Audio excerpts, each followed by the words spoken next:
right, so today I'm here talking with Kim, who I'm so excited to talk to because we're here in Paris, France. I've been here for not very long. She's been here for a year in Paris, 5 years in France in general, so she knows what's up. And today we are chatting about what it's like kind of being a person of color in France and sort of the reaction and treatment. Now, okay, I have to tell you something. So before I started this, we were having a little chat, and we were talking about walking down the street and seeing another person of color. Yeah. How does that go?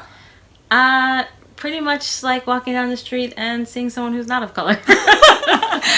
No reaction whatsoever. It's like, okay, so a lot of times when traveling or just, especially like I used to work in Beverly Hills. So there aren't many people of color, many black people in Beverly Hills. So when I was in Beverly Hills, if I saw another black person, we'd be like, we give a little, what's up? It's like, hey, black person, I'm black, you're black, we're black in Beverly Hills together. That doesn't happen in France, apparently. I wonder if you think, does it happen like that in New York? No, it doesn't. And you said Paris is like New York, because I know it would happen like that for me, because I grew up in the suburbs in the States, because you're just so shocked to see somebody else black. Hey! But maybe if you think Paris is like New York, maybe they don't see it as novelty. So I said to her before this, I think Paris reminds me of New York.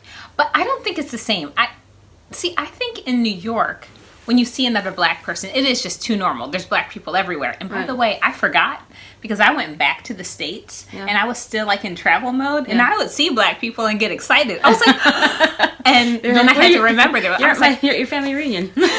Like, you're home. Okay, this is not exciting. Yeah. But I forgot. But in Paris, I think, I don't know, it seems like there's something culturally going on. Yeah. Where, I don't know, what are your impressions of kind of the cultural differences and how what it's like being black or the black identity, if that exists? I think it's more so in Paris. I think because, first of all, being black American is something unique where we feel all connected because we don't really have some identity that we're reaching back to. Where here I find that maybe the diaspora is a bit more separated because it's faction, because you have Cameroonians, you have people from Benin, people from Guadeloupe, people from Martinique, so they don't see this universal blackness because maybe they will feel that way if somebody else is Cameroonian. Right. So maybe that's part of it, because they're looking back to one or two generations back to a home country. But I think it's the overall feeling of we're French. Where in America it's like I'm Black American. I don't say African American, but I'm Black American, or I'm Italian American, or I'm this American, or I'm that American. Where here they're like, we're French. Why would I identify with you? We're American. Right. We're American, they're French. Although, when you're out, actually, do people think you're French, or do they think you're American? Sometimes they think, until they hear me speak, they may think I'm like from Guadeloupe or something like this. But I don't think they would say hello either way. I don't think they would say hi if they thought I was French or if they knew I was American. By the way, people never greet me in English. I think just, I don't know what people think I am. You have when a I'm very walking Caribbean vibe. Yeah, it also depends on, my hair is, I have the lissage for today, but my hair is natural too. And I think that if I straighten it versus if I have it curly, also people have a different conception of where I'm from. Oh, what are the options? If you're curly, what are you? If I'm curly, I'm more island girl. Okay. Yeah. And if I'm straight, maybe American. But also if I'm curly, I get Brazilian too sometimes. I could see that, I guess. But so I think you're right, where I think here, being a person of color, and I see a lot of people who I do think are from a lot of different African countries, right? Like I see people and I'm like, oh, you look like you could be Nigerian, you look East African, this person could be from Sudan. So it's like there isn't that shared, we're black. It's like they could be from a bunch of different countries. And it's interesting because what I wonder about is, like how that affects other things. I'm going to give you an example and tell me how you think this would play out in the U.S. because we also talked briefly about interracial dating and stuff like that. Yeah. I find that in the U.S., when there are some interracial couples, people throw shade. Yeah. Black people can throw shade at interracial couples. But there are so many interracial couples here in France. I wonder if people of color throw shade at them. I don't think that they should throw shade here. I think because, again, it's a way to solidify their Frenchness. Because we were talking about this briefly before. You could have somebody who's like from Niger, and let's say a black man from Niger, and he has a partner or wife, whatever, who's white French, and maybe there's a woman who's from Guadeloupe, and she has with a man who's white French. I think what that person of color is doing by intertwining or intermingling with that white French person is solidifying their place in the French structure, and that white French person is thinking, we're all French, so I don't need to eat that, I don't need to learn this or do that, we're all French together. So I don't see as much, I see tons of mixing of people, but not mixing of cultures. And I think also, like, in France, they make a distinction between being métis and being noir. Like being mixed is its like own class of people. Where in the States, it's like black people, mixed people, we're all in one bucket. There's so many It's that here. one drop rule, right? Yeah, In the States, it's like if you're any black, you're black. Yeah. Whereas here, no. It's its own class. It's its own class of mixed. Yeah. Which, by the way, wouldn't Means almost nothing. everybody fall Yeah, into that that's class? true. Who's not mixed? Yeah. You know, like, But even if you're Eurasian, you're considered métis. oh, that's interesting. But generally, if they say métis, I think people mean black and white.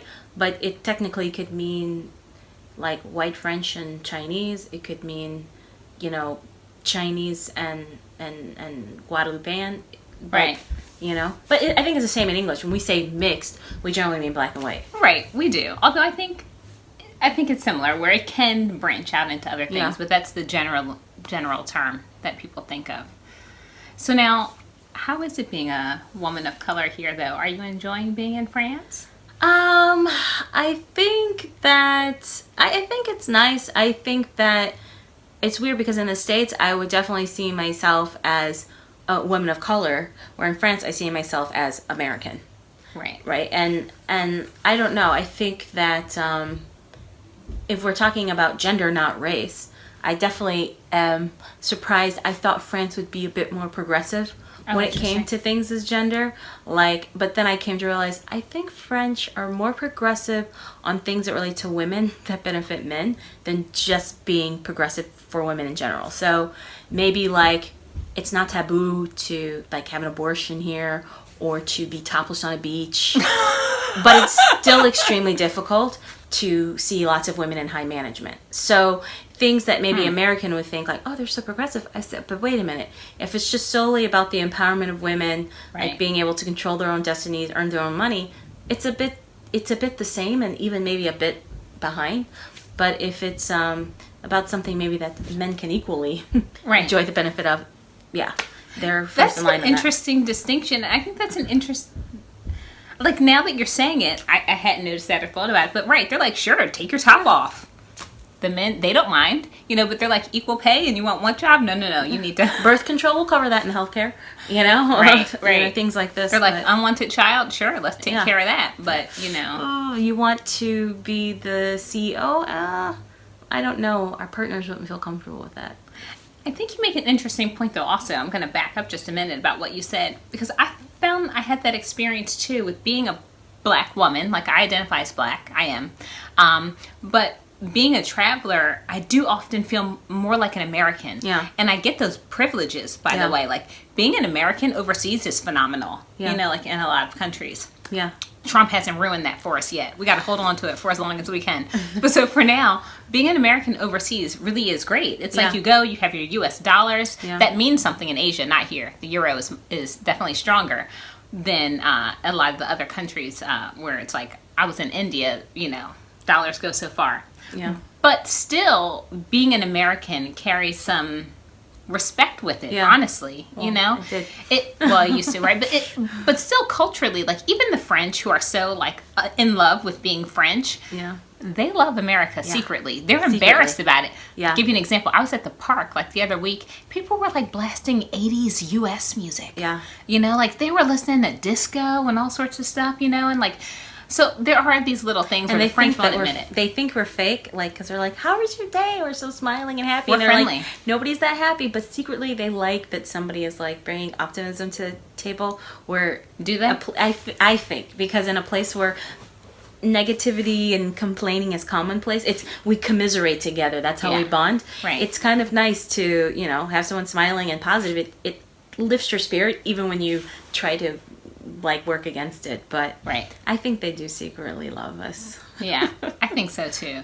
But it's funny. So it's like being a Black American. So far in France, I don't feel that Black in like a weird way. Yeah, right? I know what you mean. Like, because maybe there's just like no Black stuff around. You definitely feel Black in Asia, but in France, no. It's like, also like, I thought there would be a bigger, maybe stronger Black or expat community here. People seem chill, like with doing their own thing. I mean, we met online through a Facebook community, but I like posted in the group one time like, hey, who wants to get together? Are there meetups? Crickets. Yeah, same. I go to the meetup page. Hey, anything going on this weekend? No reply. Like, it's rough out here for Black people in France. It is. Like, you gotta bring some Black people with you if you want to have Black meetups. Pack them in your bags. I think, but what I hear from people is like, the reason that you had those problems, like in the States, we have those problems, is because we're always like, we're different. And here they're like, we're the same. So we don't need to get together and say, this or that, or be focused on this, because everybody has, fraternité, égalité, liberté, everybody has it. Right. So we don't need to specialize on this. They don't count to census here, so they don't know how many Black French there are, how many Arab French there are. They don't do the census by color. So they don't even know how many people are out there. They don't feel the need to, because everything is equal. So what are you getting together to talk about with other Black people about? You have the same problems as anyone else. Anyone should be able to join that.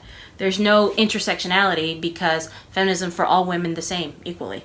And I don't know about that. So I think there's this feeling that the problems we've created because we're segregating ourselves. It's interesting. Even though Jim Crow is something real, I think that it's this idea of the illusion of everything being the same makes it the same. This idea of like color blindness, which, I detest, because nobody is colorblind, you know? And usually the people who are saying it to you because they noticed you're Black. No, it's true. Black people never say it to each other. Yeah. That's a sign right there. Or do white people say it to each other? Oh, I don't even see color. Yeah. No, they say they don't. They say it to people who are different color. Right. So there you go. We'll chalk that up. But so, are you planning to stay in France for like the long haul? For a bit more. I think I'm like you. Maybe not as bad, but I kind of get the itch to. I like to travel. Go to the next place. But here I feel like with France it's special because there's so much paperwork. It's so difficult that I feel like once I get into the system, I need to just like sit still for a while because it's just difficult at this time and reap the benefits, because what they do know how to do is enjoy vacations, enjoy life, enjoy food. They the culture is much more relaxed here. They work to live, not live to work, and so that is something that I have indulged in. So and I think that I at a point was looking for the perfect place to be as a Black person, as an expat, and there's always something off. My next like magical destination was Sweden, because it's really good for like women who are like professional and stuff, but the weather's bad and they have their own problems too. I feel like everybody has a problem. Yeah. I'm like you in that at one point I feel like I was looking for the perfect place. Yeah. In traveling, I was really hoping that I would find one city that was just like, live here. Yeah. This is the perfect place for exactly. you. And I never found it. Never. Still, how many countries? Enough. Yeah. Like, I'm going to keep traveling. There's more countries coming, more travel.